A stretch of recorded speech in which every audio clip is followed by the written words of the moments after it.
بسم اللہ الرحمن الرحیم۔ اصلاح ٹی وی میں ناصر اقبال کا آپ کو سلام۔ سامعین محترم، ہمارا آج کا موضوع ہے جاپانی قوم۔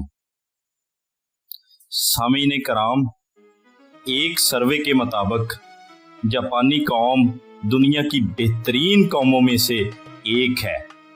ان کے بہترین ہونے کی 10 خصوصیات ہیں۔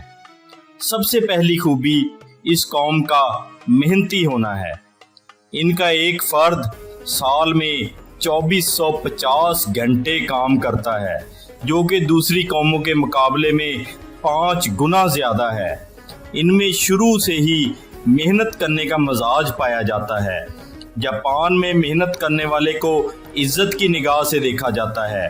جو محنت نہیں کرتا اس کو اچھا نہیں سمجھا جاتا۔ جاپانی قوم کی دوسری خوبی ان کا ذمہ دار ہونا ہے۔ ذمہ داری کا مطلب اللہ تعالیٰ کی دی ہوئی صلاحیتوں کا بہترین استعمال کرنا ہے۔ ان کے ذمہ دار ہونے کا معیار یہ ہے کہ اگر کوئی ذمہ داری پوری نہ کر سکے تو وہ خودکشی کرنے کو ترجیح دیتا ہے۔ وہاں پر ایک طالب علم سے لے کر بڑے عہدے پر بیٹھے شخص تک ہر کوئی نہایت ذمہ داری سے اپنا کام کرتا ہے۔ ایک واقعہ مشہور ہے کہ جاپان میں ایک دفعہ ٹرین کا حادثہ ہوا اور اعلیٰ عہدیدار کو اس کا ذمہ دار ٹھہرایا گیا۔ اس عہدیدار نے عذر پیش کرنے کی بجائے مر جانے کو ترجیح دی۔ ان کی تیسری خوبی کفایت شار ہونا ہے۔ یہ کفایت شاری مرد اور عورت دونوں میں پائی جاتی ہے۔ جاپانی قوم اپنے وسائل، توانائیاں اور پیسے کا کفایت شاری سے استعمال کرتی ہے۔ جاپانی قوم اپنے وسائل کو چوری نہیں کرتی، اور جو کوئی ایسا کرتا ہے اس کو بہت برا سمجھتے ہیں۔ کفایت شاری قوموں کی ترقی کی ضامن ہوتی ہے۔ ان کی چوتھی خوبی وفادار ہونا ہے۔ جاپانی قوم اپنے ملک، تعلقات اور معاملات میں وفادار ہے۔ یہ وفاداری کا معیار ہے کہ ان کے ہاں طلاق کی شرح نہ ہونے کے برابر ہے، اور ایک شخص جس ادارے میں کام کرتا ہے وہیں مستقل کام کرتے رہنا پسند کرتا ہے۔ ان کے لوگوں کی پروفائل میں صرف 1 سے 2 جگہ کام کرنے کی تفصیل موجود ہوتی ہے، اور اگر دوسری جگہ نوکری کرنے کی وجہ دریافت کی جائے تو زیادہ تر یہی جواب سننے کو ملتا ہے کہ پہلی کمپنی بند ہو گئی تھی۔ ان کی پروفائل میں مختلف اداروں میں کام کرنے کی لمبی چوڑی فہرست نہیں ہوتی۔ لمبی چوڑی فہرست رکھنے والے کے بارے میں اچھا خیال نہیں کیا جاتا۔ سمجھا جاتا ہے کہ یہ اپنے اداروں کے ساتھ وفادار نہیں ہے۔ اس کی وفاداری کی ایک مثال یہ ہے کہ جاپانی قوم اپنے آبائی علاقوں کو نہیں بھولتی۔ وہ وہاں جا کر فلاح کے کام کرنا پسند کرتی ہے۔ جاپان دنیا کا واحد ملک ہے جس نے اپنے 2 شہروں کی ایٹم بم کے سبب مکمل تباہی کا نقصان برداشت کیا۔ اس کے بعد بھی یہ قوم اپنے پاؤں پر دوبارہ کھڑی ہو گئی۔ گرنے کے بعد اٹھنا، اٹھ کر چلنا اور چلتے چلے جانا یہ جاپانیوں کا شیوا ہے، اور یہی ان کی 5ویں خوبی ہے۔ یہ قوم ہار نہیں مانتی۔ ان لوگوں کے رویوں میں ہمت ملتی ہے۔ یہ لوگ غلط کو غلط اور صحیح کو صحیح کہتے ہیں۔ یہ قوم چھوٹے سے چھوٹے اصول کی پیروی کرنے کو فخر سمجھتی ہے۔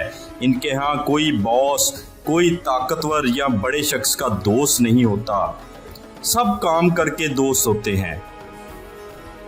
وہ لوگ کام کو سب سے اہم سمجھتے ہیں۔ یہ اتنی ہمت والی قوم ہے کہ یہاں پر بوڑھے بزرگ لوگ کام کرتے نظر آتے ہیں۔ یہ قوم اپنی آخری عمر تک کام کرتی ہے۔ جاپانی قوم کسی بھی کام کا آغاز کرنے میں ماہر ہے۔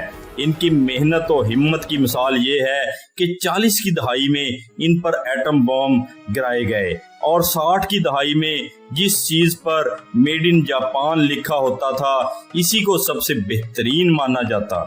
ایک مثال مشہور ہے کہ ایک جاپانی جس کا تعلق زراعت کے شعبے سے تھا، اسے سندھ پاکستان آنے کا اتفاق ہوا، اور مشاہدہ کے بعد کہنے لگا کہ لگتا نہیں ہے آپ لوگ زراعت میں بہت زیادہ ترقی کریں گے۔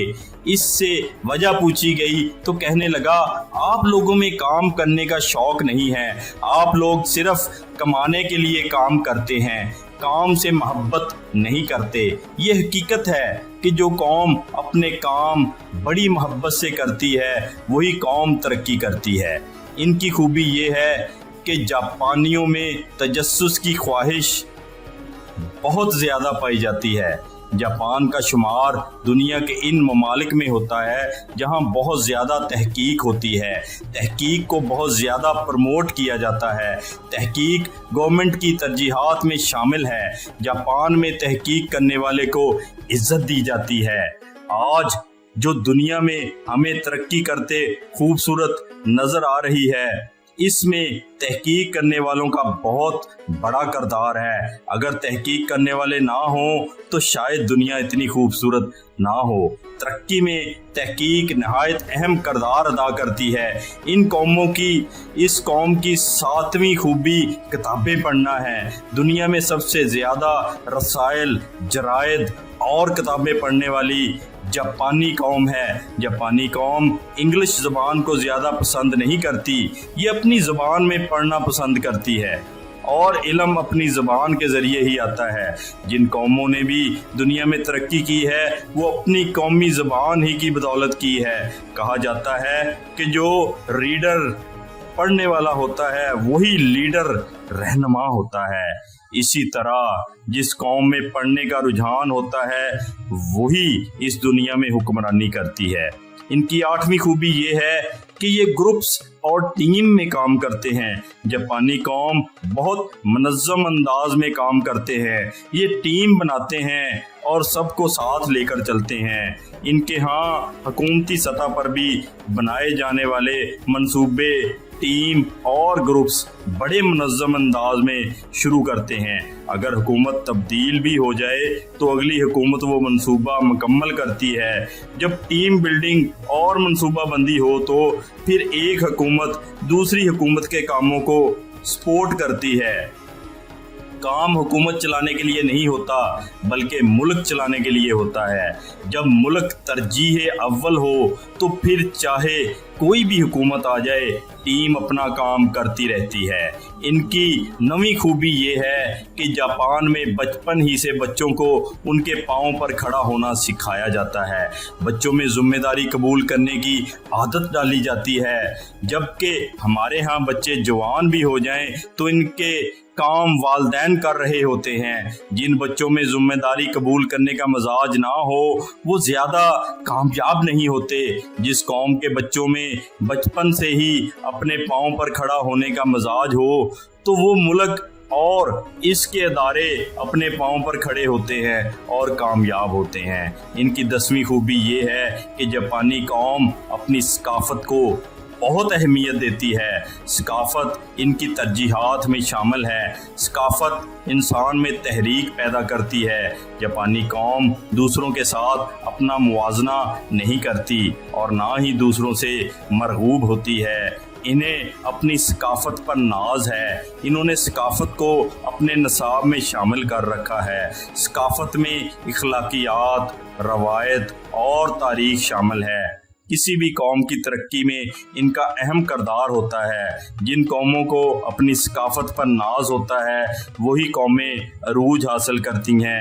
ایک ملک کی طرح گھر بھی ایک جاگیر ہوتا ہے، گھر کا بھی سربراہ اور بادشاہ ہوتا ہے۔ اگر انہیں 10 اصولوں کو اپنے اپنے گھر میں لاگو کر لیا جائے تو ہمارے گھر کامیاب ہو جائیں گے۔ جب ایک گھر کامیاب ہوگا تو اس کی دیکھا دیکھی دوسرے گھر بھی یہ اصول اپنانا شروع کر دیں گے اور یوں دیے سے دیا جلنا شروع ہو جائے گا۔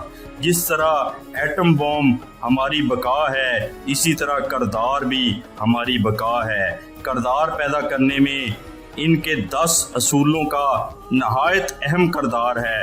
آج ہر فرد واحد کو ان 10 اصولوں کو اپنانے کی ضرورت ہے تاکہ ہمارا ملک بھی ترقی کی راہ پر گامزن ہو سکے۔